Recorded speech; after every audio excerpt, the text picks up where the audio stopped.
Hello, good people. Thank you so much for tuning in. You know that by now I love issues to do with entrepreneurship and leadership, and to make sure that there is peace in the workplace. You know what? Many times as leaders, we expect our teams to work very hard. We expect our teams to be accessible. We expect our teams to be responsive. All right. Each time we communicate with them, we expect them to be responsive, and we don't want them to seem like they are in hiding, especially during tough times like this, where quite a lot of people are working from home.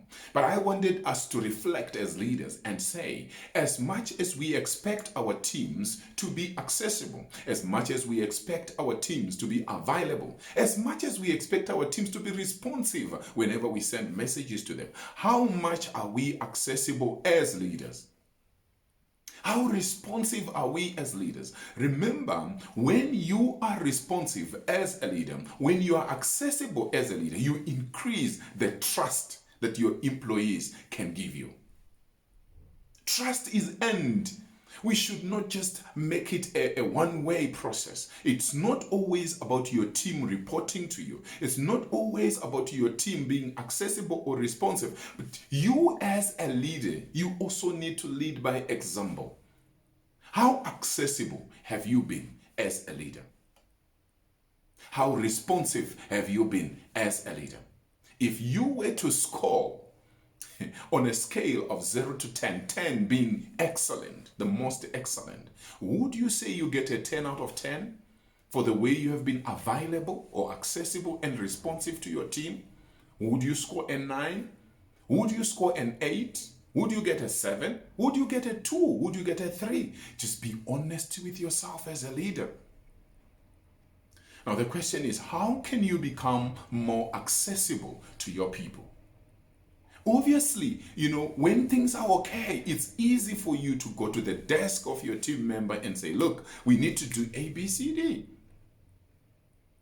But right now, because of the COVID-19 situation, we are going through a crisis. It may be another crisis apart from COVID-19 in the future. You need to learn to say, what's the best mode of communication that I can reach my team members?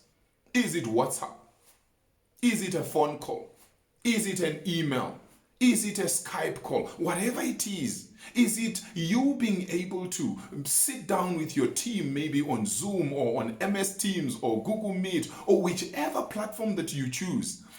Never ever, as a leader, stay away from the people during tough times. Remember, people are so much afraid. People are timid. Others are losing jobs. Others are falling sick. Others are losing relatives. As a leader, you cannot afford to be quiet. As a leader, you cannot afford to be in your zone alone without communicating with your team. Your team needs you more than ever before. Your team needs your support more than ever before. Your team needs to hear your voice more than ever before.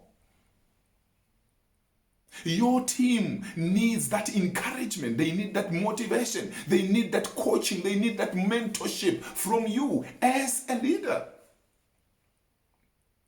As a leader, you're not just expecting things to happen. It's not going to happen by magic. You will have to have a schedule to say, I'm going to talk to my team on such a day. The same way you were doing offline, the same way you were doing when things were okay. Now that people are confined in their homes, find time to keep in touch with your team. This is very important, and I hope you will do so. If you have not yet subscribed to my YouTube channel, please remember to subscribe now and click on the notification bell so that the next time I upload a video, you will be the first to get it. Thank you so much. Bye-bye for now.